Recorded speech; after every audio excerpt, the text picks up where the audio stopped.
Hello, wonderful people. So, sharing again um, my latest lesson. As you know, this channel is basically about my walk with Christ, and I'm just sharing what I learn as I go along. And the latest lesson I've come across is before I tell you what the lesson is, let me tell you this much. Okay. I remember some years back, yes, decades ago, I came across the psalm where it speaks about restore to me the joy of my salvation. And I used to read that and I would feel so condemned because by then I'd already come across a few, Christians, and I always love how people come to Christ, the story they're leading up to salvation. And Psalm 51, I read it to say, restore to me the joy of my salvation. And I don't know, I think maybe I even heard it preached that way. And I remember, actually, I think it was preached that way because it was paired with the verse that says, return to your first love. And I remember just feeling so condemned because, for one, I could not remember when I got saved. I could not remember how I got saved. My friend is the one, like I've said before, excuse me, my crocheting needle fell. Sorry. My friend is the one who said to me that she told me how we got saved. I'm sure it's on one of my stories. And I didn't remember the encounter. And I do remember going to Youth for Christ. And at Youth for Christ, I don't remember them ever talking about getting saved. There was the assumption that everybody there is a Christian.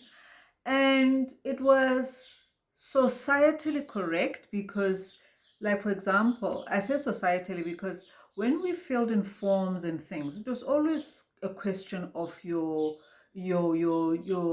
denomination. They didn't even ask your religion, they said your denomination, which assumed that one way or the other you went to church, or you were part of a church. And I remember growing up, we would hear how our mothers were from a different church, and in marriage they had to change churches because that's how it worked, and it could never be the other way around.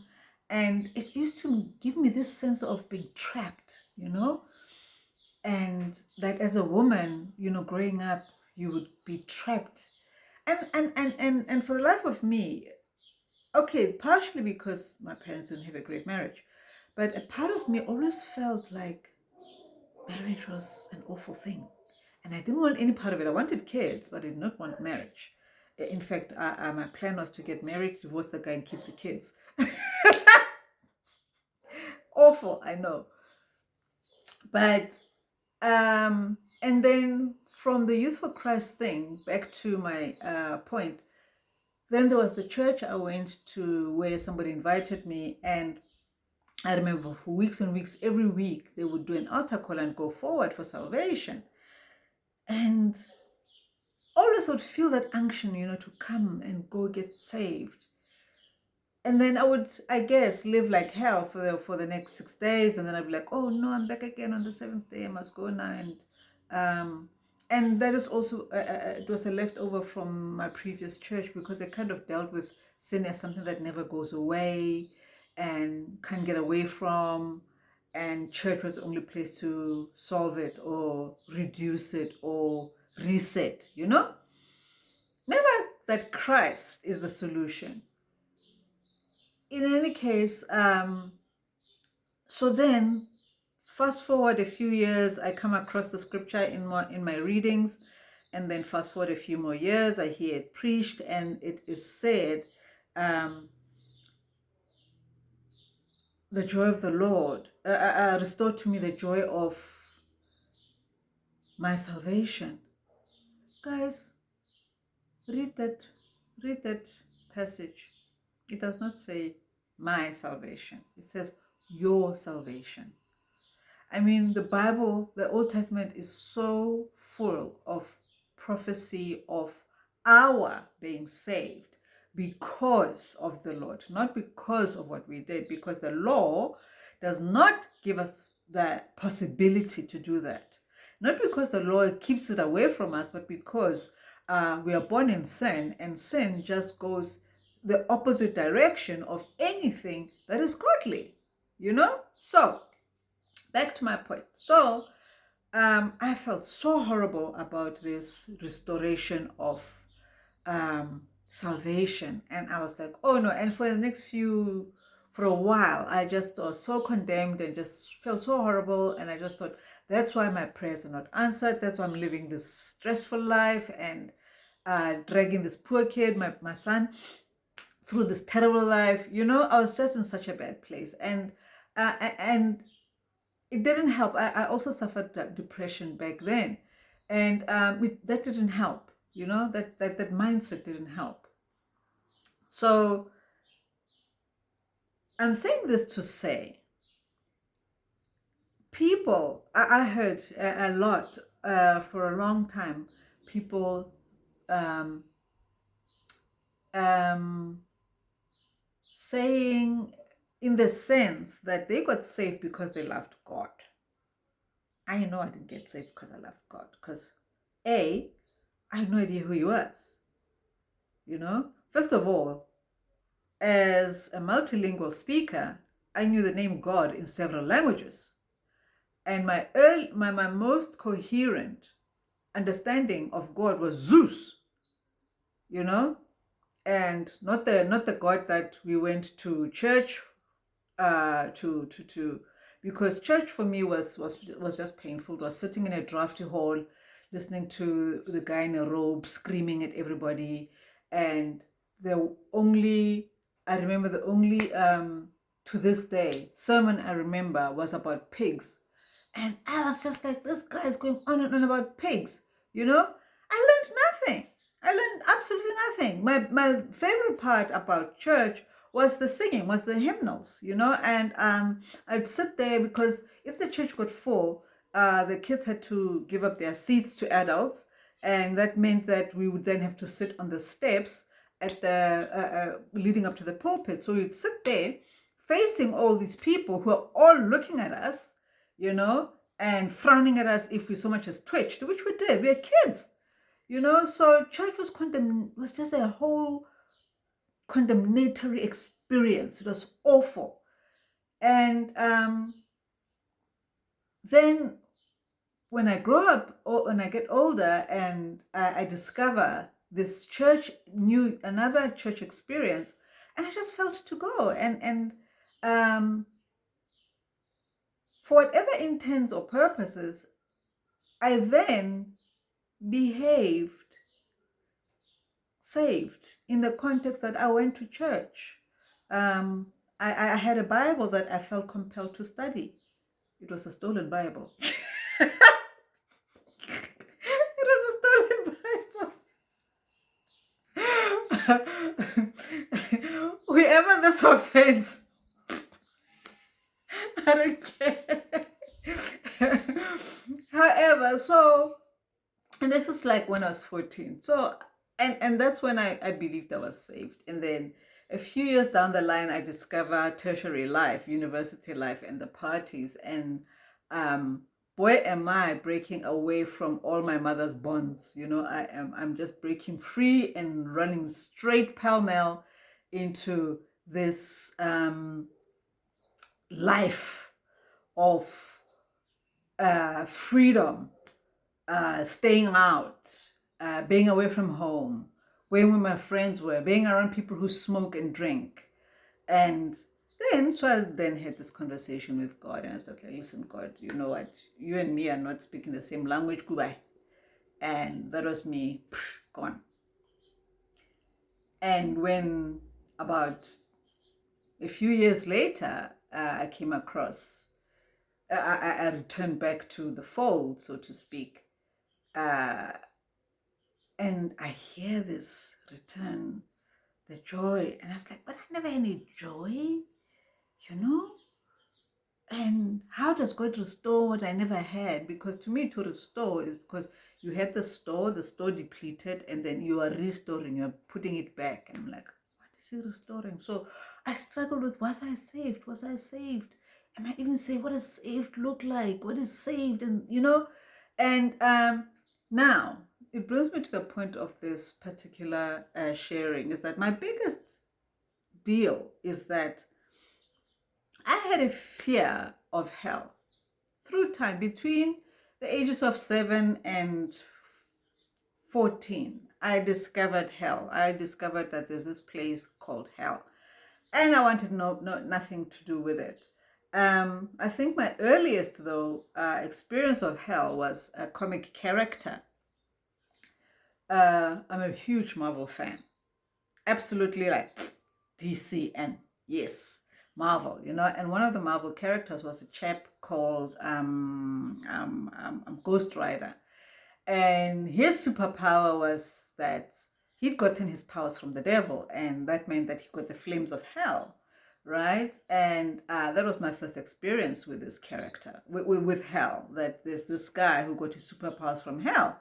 And at the time, I was completely convinced that hell is where I was going to go, because hell is where the party's at, and I didn't want anything to do with anything that looked like my previous church, my mom's church, my dad's church, where it was the hymns were not even just hymns, they were like dirges, whoa, whoa, whoa.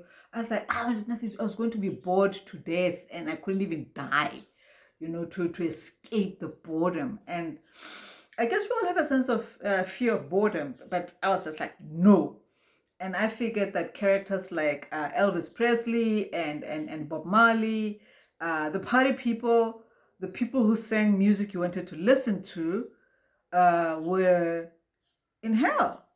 And I'd come across, I don't know, I mean, I'm a prolific reader, and I used to read anything I could lay my hands on. And sometimes I would read the Bible because there was nothing to read.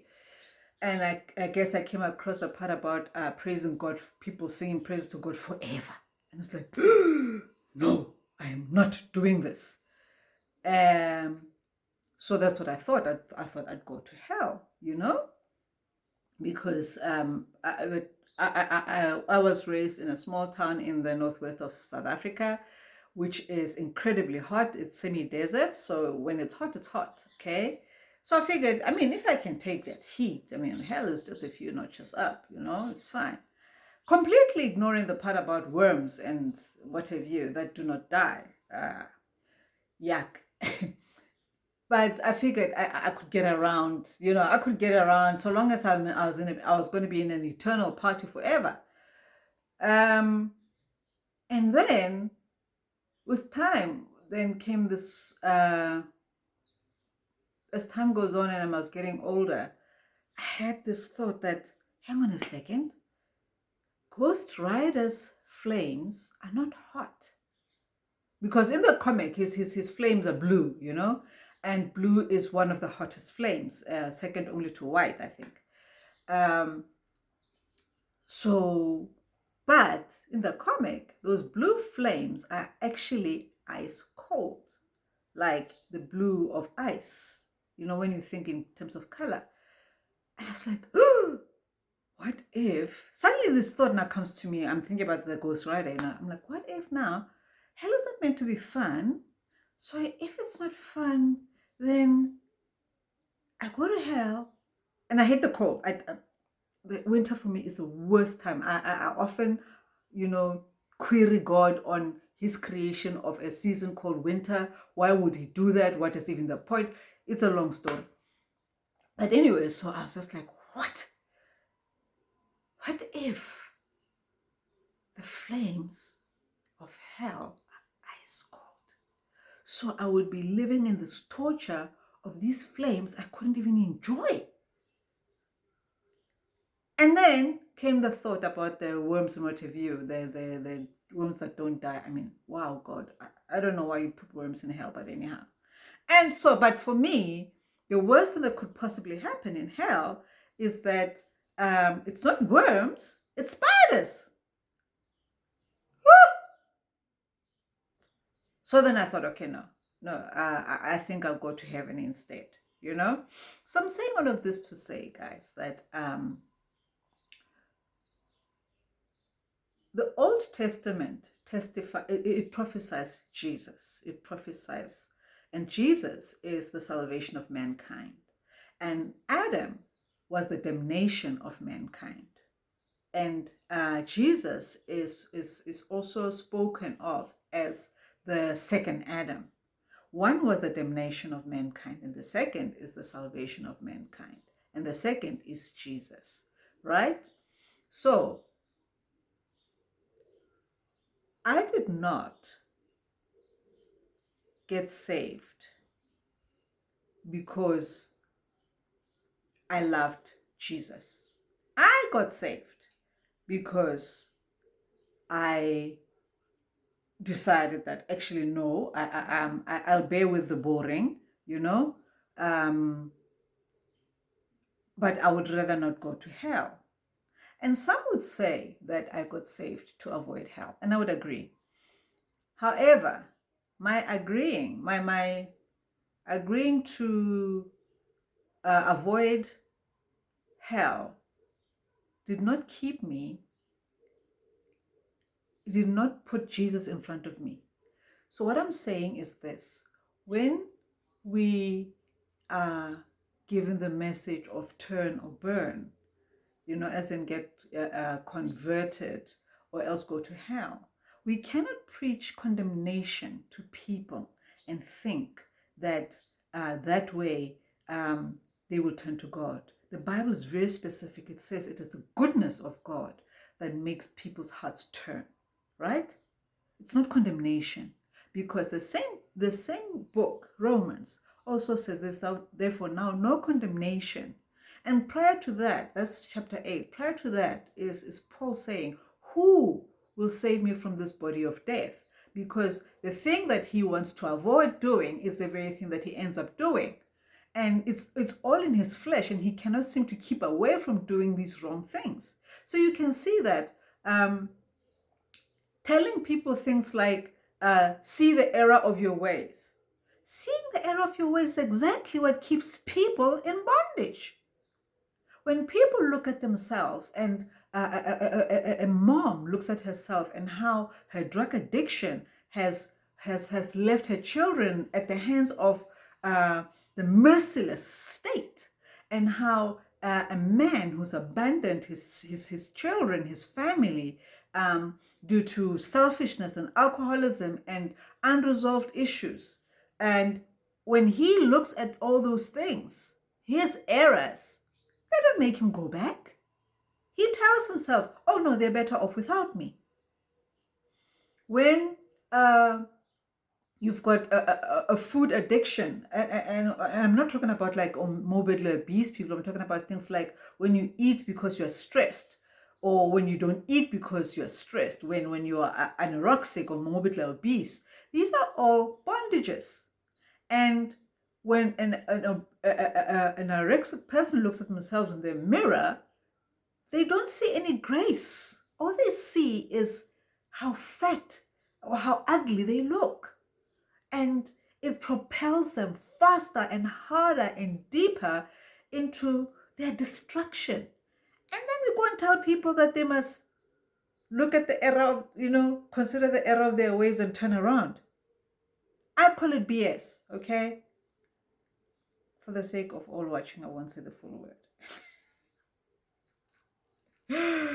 But what I'm saying is, when we put people under the law, we condemn people, because all they will see is the mirror of their errors. That's all they'll see. But when we take grace, the cross, the finished work of the cross, the divine exchange, people see God's goodness, and that's what has made me stay in Christianity. Initially it was because I thought, well, God is the one who's in charge of the circus, so I better go with the circus master because I don't want to go to hell. That was how initially I stayed. as a Christian. But truthfully, right now, my life is in such a place that it is amazingly good. And it is good in such a manner that very little of this goodness has got anything to do with me. I'm the recipient of all this goodness. I'm just receiving from God. And there's a part of me that feels really awestruck and a little bit guilty, because I'm like, I didn't deserve any of this. But that is a leftover of the pride of my flesh that wants to deserve God doing good to me or for me. So I plead with you. I plead with everybody. Please do not put yourself under the thou shalt not of the law. You'll never get it right. However, run to the Savior who says, all who are weary and heavy laden, come to me. He didn't say, leave your baggage at the door and then come to me. He says, come as you are. And anybody listening who is pointing fingers at the witch in the community, the gay person who claims to be a Christian and got married and still calls himself a Christian, and you are pointing at this poor guy or this poor girl, who the hell do you think you are? You have no right. That person, it's God himself who died for them. You pointing fingers never died for a soul in your life. And you know, because you are listening to me. So, with that said, please, Jesus is the only way, the only truth, the only salvation in this crazy, topsy-turvy, dark, mad world. And I pray that we would open our hearts and keep our hearts open to more and more of Jesus, because our flesh will do no good thing for us. There's nothing good in our flesh that's going to benefit us. We place it under him, we submit our flesh to the Lord, and he's the one who changes it, because he's the author and the perfecter of our faith. Having said that, I hope this really helps somebody to know that Jesus really, really loves us to the point of death, but wants life for us. Okay, so thank you once again. Until next time, take care.